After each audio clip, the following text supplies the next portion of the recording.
So the median sales price in Central Florida is down year over year, just about 0.5%. So I'm going to share what that means for our fall real estate market and everything else about the stats going on in Central Florida with you in this video.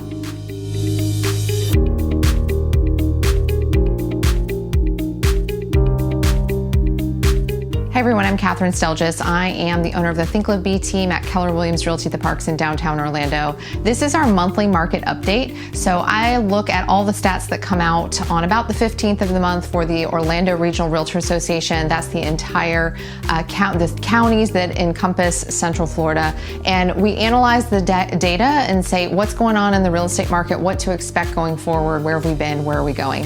So although we can't predict the future, we can see patterns and see what is likely to happen over the next few months in Central Florida real estate.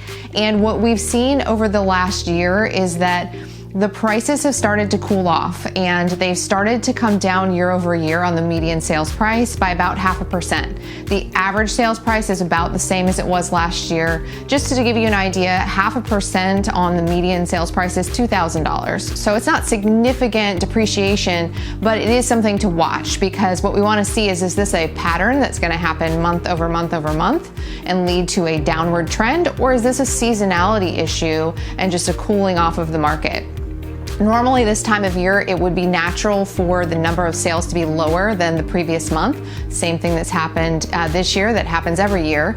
Once school starts back up, the sales do come down a little bit for a month or two, and then they peak again at the end of the year. That's something most people don't realize, that December actually usually has an increase in the number of sales. That's because buyers start to get in the market right about now, and they're the ones who are serious. We need to close by the end of the year. They're relocating for work and they need to get started in January, or they have a tax reason that they need to get sold by the end of the year. So you've got some serious buyers and sellers that are going to still be in the market towards the end of the year. So we might see a little shift by December of what's going on. But right now, we're pretty steady, slight decline year over year. The number of homes sold was 2245. That's slightly less than last year. And again, we're talking about 5 sales difference. So pretty consistent to what we saw last year is where we are today. So in terms of pending sales, what we saw was September, because we're always looking a month behind, the data comes out for the previous month, that September actually had a little peak, not a peak, but it actually went up slightly month over month, which is a little bit of an unusual trend for September. So I think that's, the summer wasn't as hot as it normally is. So we've got some people who now the interest rates are starting to cool off a little bit and get a little bit lower, that we're starting to see a few more pendings happening month over month.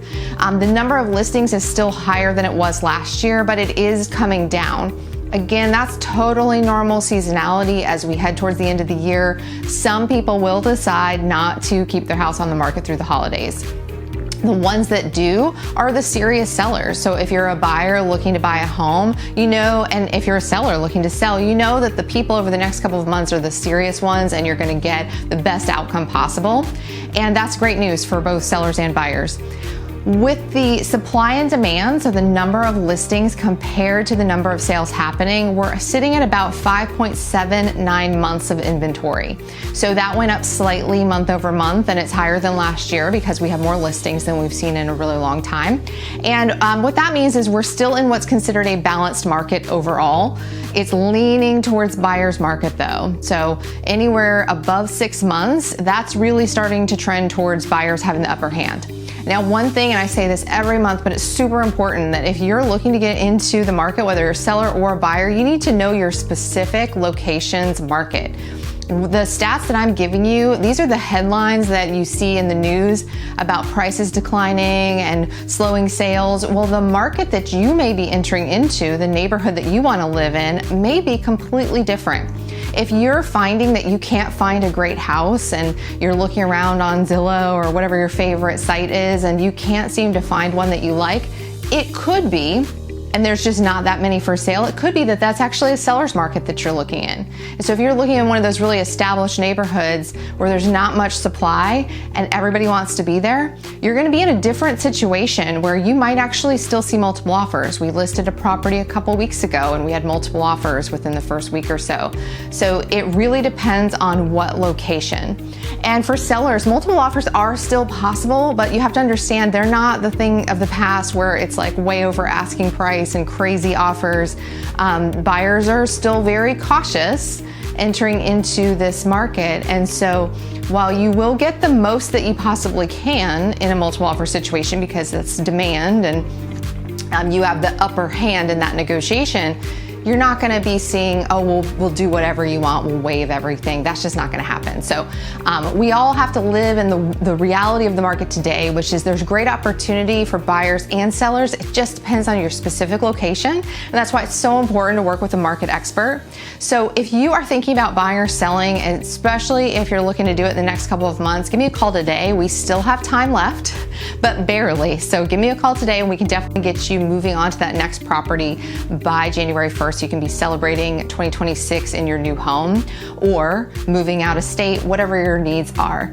It's 407-982-7240.